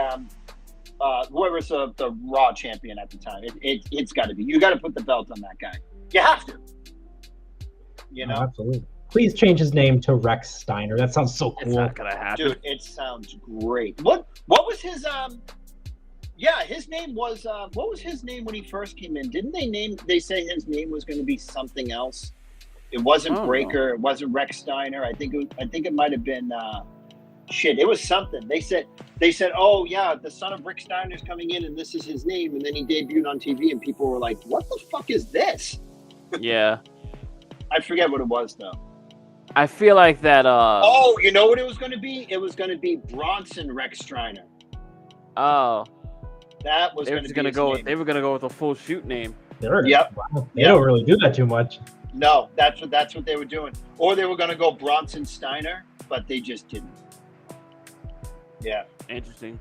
It's mostly weird to me just because they've canonized the fact that he is their progeny, but didn't use the name. Just like why? What is this half measure? You've addressed he's a Steiner. Just let it be a Steiner, especially because you're rolling with that Steiner intensity. You're still Like you've letting him use acknowledged Steiner he's a moves. Steiner. Why didn't we just do it? Exactly. Like literally, like they talk about, he's wearing stuff that's in tribute to his uncle and his father. They did the table for three thing. Yeah. Like, at this point, yeah, they're not trying to hide it. Plus, you think too, they don't like repetition to begin with. Like they already had a hard enough time when they had like 3 Chris's and a Christian on the Raw roster years ago. So it's like, yeah, even like they had an issue when it was like John Morrison and John Cena. Like, we gotta do something here. So it's like we have 2 Bronze on the roster, and how common is that name to begin with? No. Well, speaking of repetition, can we note how many people in this company use a spear? Uso uses the spear. He uses the spear. Solo uses it now. Yeah, well, I think Solo was just using it to kind of like further the storyline along. Charlotte uses a spear. I know she's out, but it still counts. No, it counts. No, you're right. It does count. Yeah. Probably more spears I'm even thinking of. Yeah. Man, that move is ridiculously overused in that company. So, what do you got next, Nick? At this point, we went through everything I had. So, fellas, is there anything pressing that you guys want to throw out there for us to discuss? I got 4 words for you. Yes, sir. Clash at the Castle. Yes. Clash at the Castle. I never get to go to sleep. That's going to be in a couple days. We got Saturday, June 15th. Clash at the Castle, Scotland. It's upcoming. Scotland. We're going to have 5 matches up on that card. We're going to have World Heavyweight Title champion Damian Priest will defend against Drew McIntyre. Judgment Days, Dirty Dom, Mysterio, Finn Balor, and JD McDonough are all going to be banned from ringside. McDonough. I hear a loud noise. I think it's a fan or something. Sorry, guys. My headphones conked out on me. Okay. Can you hear me? Yes. Yep. I hear you. Okay, good. I had to briefly mute you because of some fan or something. What was the match that you said? Did you say the main event? World Heavyweight Title, Damian Priest and Drew McIntyre. Oh man, I would hate to see McIntyre get fucked over again the second time at Clash at the Castle. I know the first time it wasn't actually his hometown, but now this is his hometown. And we haven't seen Punk in like 5 weeks, and I think he might be better. So much more than he was at Mania. Yeah, man, I just don't want to see CM Punk fuck Drew. See, the whole thing with Drew is this dynamic is so great because he started this whole thing off being obsessed with CM Punk, winning the title, losing the title, being a bad guy, and now the crowd's cheering him again. Like, he's not a bad guy, he's not a good guy, he's just kind of like, oh shit, this guy's kind of like a badass. Let's like cheer him, but if he does something shitty, let's let him know about it, Right. No, absolutely. And Drew is the guy who, he's held the company on his back for so long, and you can rely on him in that build around him role, but you can also rely on him as the biggest jerk of all time who was preying on a legend's downfall. Oh, yeah, I know. Yeah, Punk, yeah. I prayed for this and it happened. I just love Drew. Drew is great. And what we just went through 10 years ago was when he got released alongside Kurt Hawkins, Jinder Mahal, and the iconic release of JTG. Why did I pick up my phone? Did I pick up his phone? Yep. Oh, man, I want to see Drew win the title bad. I think this whole Damian Priest thing has been kind of a bust. I don't think he's needed the title to do any of the things that he's done so far. I think you could have had Drew hold the title, had Drew have some banger matches with like Sheamus and maybe a couple other guys. But man, I'm just really hoping that Drew wins. But my heart is with Drew, but my head is with the CM Punk interference and Damian Priest retaining.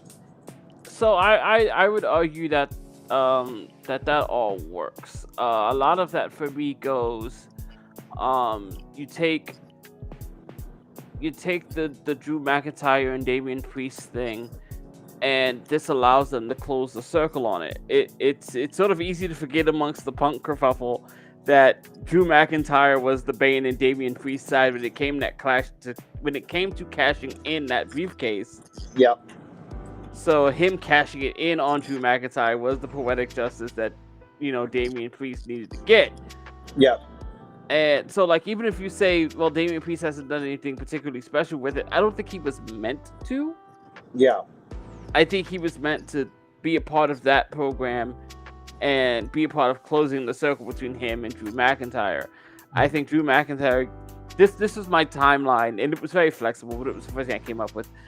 I think Drew McIntyre gets that belt at Clash at the Castle to eventually lose that belt to CM Punk at some bigger event. I can see that. Get that huge, tremendous pop of a Drew McIntyre title reign ended. Tens of thousands of people all being proud. Their national hero. Yeah. Yeah. Well, we move on to the WWE Women's Championship. We're talking about the local heroes. We're going to have champion Bayley defending against Piper Niven, and I'm so glad that they have been giving Piper a lot more. She herself representing Scotland in here. That's going to be fantastic, and I genuinely hope for something, even if she doesn't win it. I just want Piper to have a great showing at least. What say you guys? Yeah, I've been on. Excuse me, sorry. I've been on the Piper Niven bandwagon for a long time now. The whole Dewdrop thing, Queen's Quest for life, was just a fucking an abomination. Just the worst thing. Just the worst thing that you could ever imagine for a person like Dewdrop. And then you go out there and you let her wrestle 2 minutes. We've seen what happens when you give her a microphone. You let her be herself. You let her show what she can do. Granted, she's not going to win the title, but getting this opportunity in front of her hometown crowd and having everything line up like this is just so great for her. And like I said, even though she's not going to win the title, I really hope this is like the breakout performance that gets her like over the top and noticed by fans who have, not given her proper due because they didn't see her as Viper on the Independents. Right. All they saw of her was Dewdrop, and then getting injured, and then coming back and being Piper Niven, and still having the Dewdrop stink on her from the Vince McMahon era. But man, I'm just so happy that she's getting this opportunity because honestly, she's great. She's been great. And everything that she's done, even the Dewdrop thing, she's made chicken salad out of chicken shit. Absolutely. To the former Dewdrop. Greg, how about you? I guess the only emotion I can feel is just like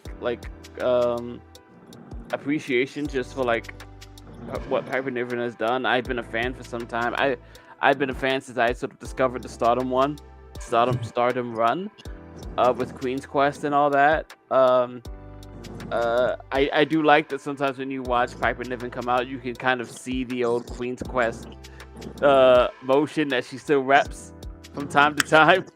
Makes me feel good about that. I'm just happy for her. Like this is the kind of thing you sort of dream of doing, right? Yeah. And it's a unique opportunity in the sense that a few years ago this wouldn't have happened. I don't mean specifically for Piper Niven, but for like a big time pay-per-view in freaking Scotland. A few years back, this just isn't something they would do because like that wasn't a Vince thing. Yeah, you like rarely ever think about it, and like even the English crowd was lucky when they had their couple of years of exclusive pay-per-views. Yeah, and now it was just like you get a Raw and a SmackDown. Shut up and be happy. Yeah. Look at the phone box. Isn't it cute? Oh. I mean, and And getting back to the physical media, lost media thing, like back in the Attitude Era, the only way you could see those UK only pay-per-views were like DVDs or somebody taping it onto a VHS and, sneaking it into a local mom and pop store and then hoping that somebody found it and taped and did like a VCR to VCR tape of it and it just spread, Yeah, there was one. Go ahead, I was Greg. gonna say Sorry, for a long time, the only Brock Lesnar Triple H interaction. Oh yeah, was that on it an was a triple Insurrection threat match. pay-per-view. Insurrection, yep. Yeah, with Rock, right? Rock, Triple H, Brock Lesnar. Mm-hmm. Yeah, I remember that. There was one, I think it was a Cold Day in Hell that they did over in the UK too, and it was Austin, Undertaker, and Triple H in a triple threat match, and it was good. They like brawled. There was a backdrop on a hearse through like the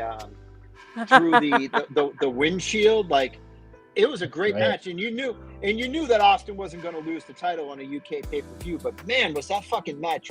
It wasn't great. I won't sit here and say, oh, you got to seek it out because it's a standard triple threat Austin Undertaker Triple H match that you've seen, 10 times. Yeah. But seeing something that you're not supposed to see is kind of exciting. Like it's like, no, only people over the pond can look at this, you piece of shit, you ugly American. You're not going to see this. And it's like, no, motherfucker, I found a tape in a mom and pop store. Fuck you. We got the import. Yeah. Much props for me to them for the one UK pay-per-view they did one night only where Undertaker got to show he could actually go with Bret Hart. Oh yeah. Was that the one with Davey Boy and Owen? We don't talk about that. I mean, sorry, with Shawn Michaels and Davey Boy. We don't talk about that. Yeah, we don't talk about that. That didn't happen. Yeah. Fucking the main event was Undertaker and Bret. Yeah, Sean 10 minutes before the match pulling that doesn't work for me, brother. I want that belt.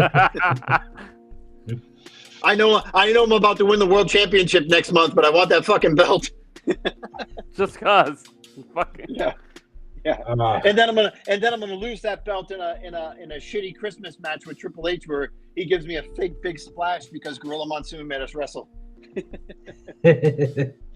Yo, speaking of getting ready for whatever your future Christmas match will be in December, triple threat tag team titles for the women's tag team championship. Champions Bianca Belair and Jade Cargill will defend against Alba Fire and Isla Dawn, as well as Shayna Baszler, Zoe Stark. 3 ways this can go. I feel like the Jets have cooled for a lot of what was going into this match and this run. Let's say you fellas. Go ahead, Greg. I don't know. I'm sure this will be an okay at best match. I guess I'm just curious to see if there's any more little hints and nudges at like there being some tension between Bianca Belair and Jade Cargill. I recently came across a clip the other day where like they did. I think Jade is going to go for her kip up and she gets pushed out of the way by Bianca. That's great. Made a kip up, and I was just like, "Oh, I didn't catch that. That was sneaky." So, like, storyline wise, I'm curious to see if there's any little hints or like, ooh, so that was weird. Other than that, I don't. Jesus Christ, can I just say, I care for this Shayna Baszler Zoe Stark thing? Dude, I don't care about anything in here apart from the potential for Bianca and Jay to have anything. That's it. So yeah, I guess look at it this way, like you have Isla Dawn and Alba Fire go out there and get destroyed on Raw in like 15 seconds on Raw this past week. You have Shayna Baszler lose to Lola Vice in a match that's supposed to be her match, like an MMA underground match. I know Lola's an MMA fighter too, but like Shayna's like a veteran. She's like UFC like trained, she's had UFC matches and stuff, and you job her out to Lola Vice, which I didn't mind because you also had You also had Shayna being the one to retire Ronda, and then you took that rub and you brought it down to NXT and gave it to Lola. That's fine. That's what a veteran's supposed to do. But let's be honest, fellas. The WWE Women's Tag Team Championships have been pretty stagnant over the past couple of years, and nobody's really given a shit about them since the last time Sasha Banks and Naomi had them, and basically threw them at John Laurinaitis. Not even that out. for me. Yeah, and I haven't cared about them since the Iconics lost it. Yeah. well, okay. COVID cuts made me stop caring because we lost any semblance of what the established tag division was for it. But now you have Bianca, who's established. You have Jade Cargill, who is Jade Cargill. And I think having them tease tension to an eventual match and having the titles on them while they do it is good for the titles. I think it's good to have those titles in the spotlight. Sure. I mean, I can see it coming now. They're going to tease tension, and then eventually something's going to happen where either Jade costs Bianca or Bianca costs Jade, and you're going to have another team take the titles off of them. And it's not going to be they're not going to take them off them legitly because, you know, they're going to be infighting and someone's going to get rolled up or someone's going to turn on somebody. So, right. I'm just happy that the women's tag. You have to protect both for the eventual match, so there has to be some sort of bullshit. Yeah, but that also hurts the titles because you're going to put the titles on somebody that are probably going to go, well, if they were getting along, we probably wouldn't have beat them. So it kind of devalues the title. So you're in a conundrum right now where you're like, hey, we want to keep the titles on Bianca and Jade, but we want to tease that they're fighting and then have them lose the titles by eventually like beating the shit out of each other in a match.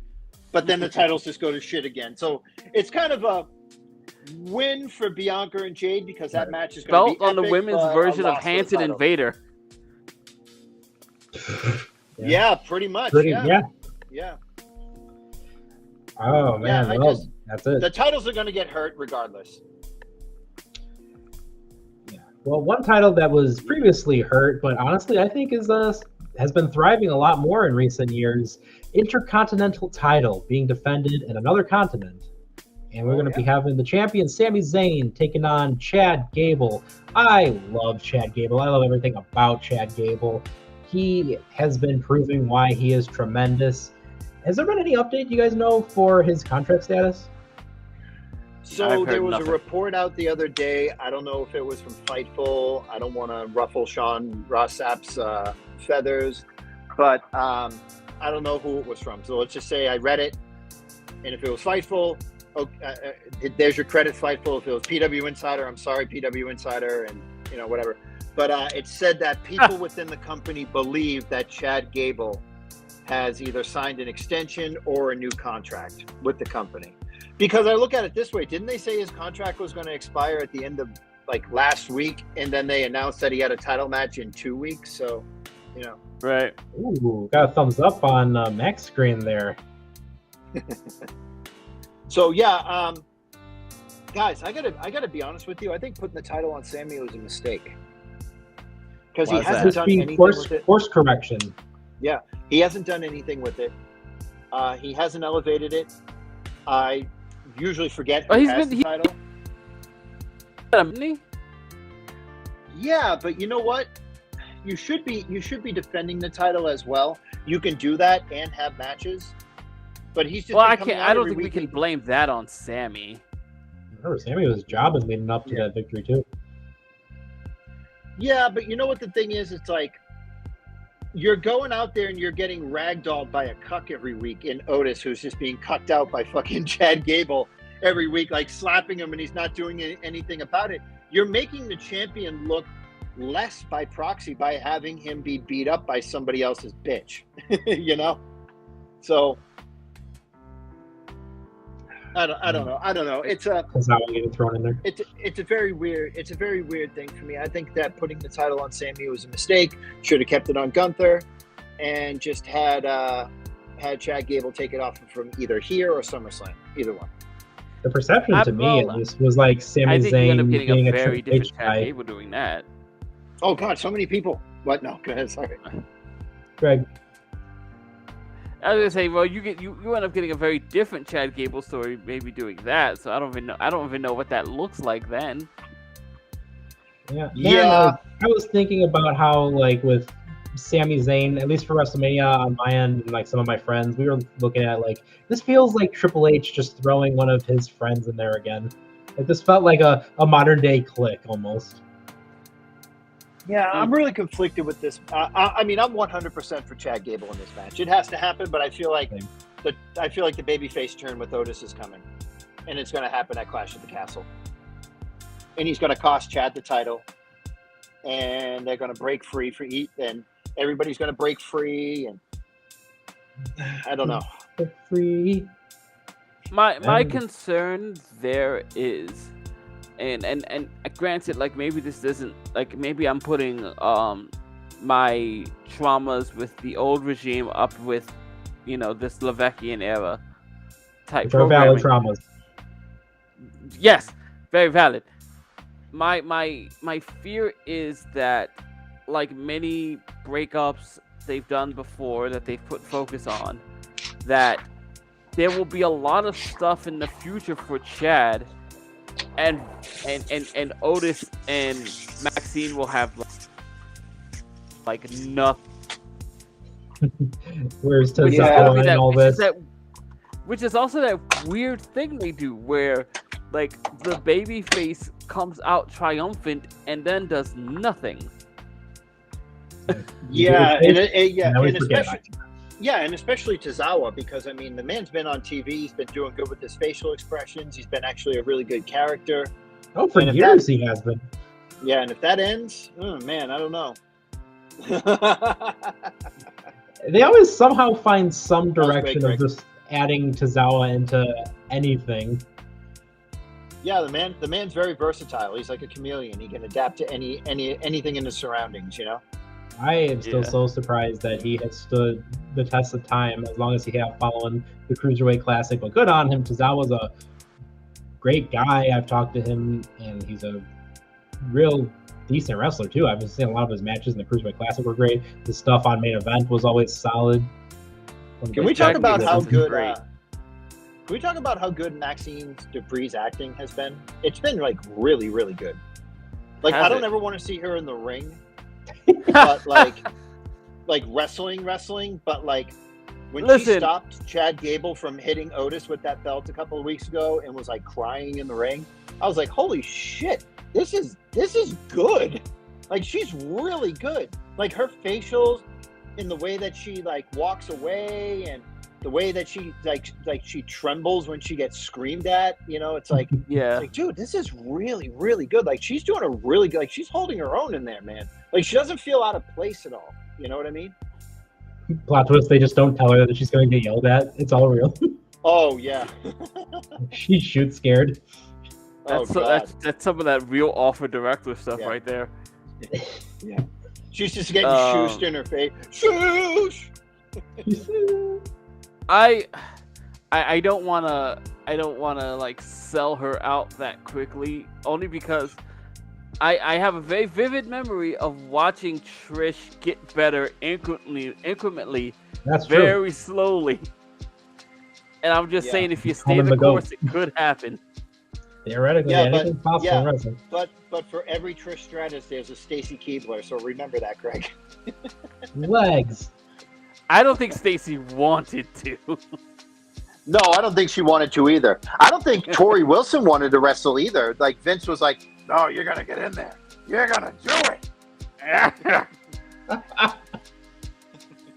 Because if you look at some of the wrestlers back in the day, back in like the Attitude Era, and you look at Jazz and you look at Victoria, you're like, "Oh yeah, those are women that wanted to wrestle." Wanted it. You look at Miss Kitty, you look at Stacy Keibler, and you look at Tori Wilson, they're like, no, they just wanted to parade around half naked and have guys oogle them. They didn't want to take fucking flat back bumps. Again, it's just something that has dawned on to me in my, like, I'm doing the ECW rewatch, and it's just like, man, valets are just a lost thing now. There were so many in ECW. Yeah. Oh, yeah, like the absolutely. entirety of like 90s wrestling, like Valet is just not Every existing fourth anymore. wrestler had a woman behind him. Ooh, yeah. Oh, yeah. Go watch WCW and watch the Horsemen bring out like a whole series of women. Oh, dude. Capricorns. Mongo used to have like 4 women on his arm every time he came out. Here comes Mongo. Wait. He's got a Remember the bicycle! Dean Malenko James Bond gimmick? Oh my God, when they were trying to make him the ladies' man, like with Lita. Oh God, that was gross. And then he Oh, had, man. and then of course, it's I'm a just gonna pervert. circle right back because he's a fucking professional. Even with this shit saddled gimmick, Jim Johnson had to give us a banging ass theme.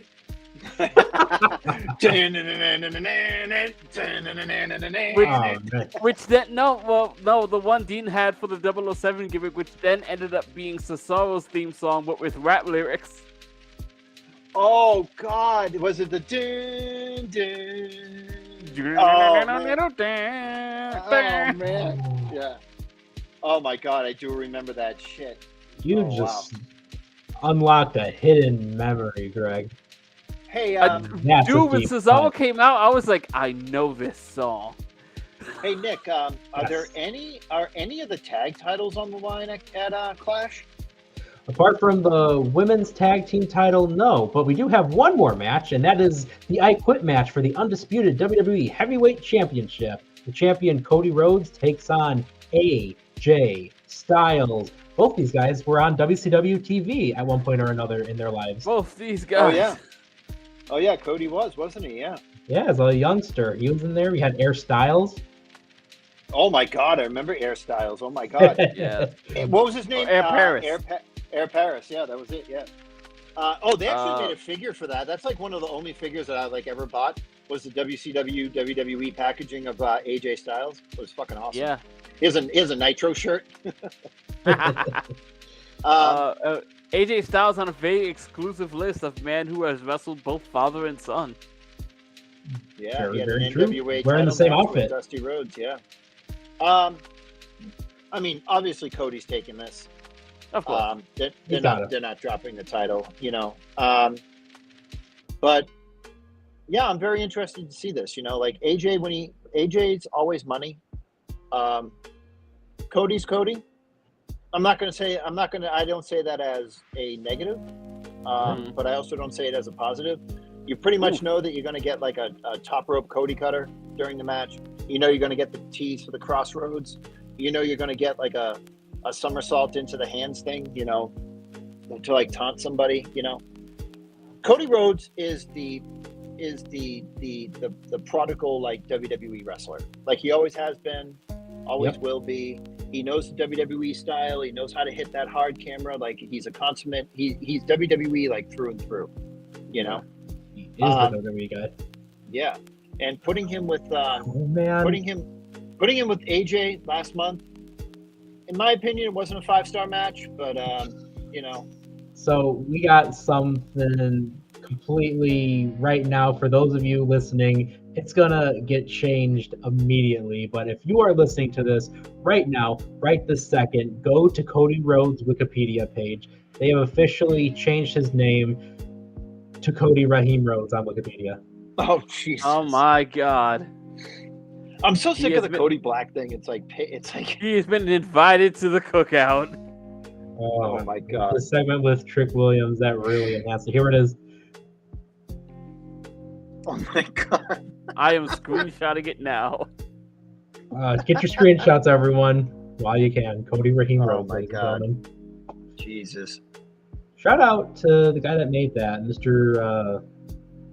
Something Vegeta, Prince Vegeta, I think you go by. Follow our dirt sheet. Thank you.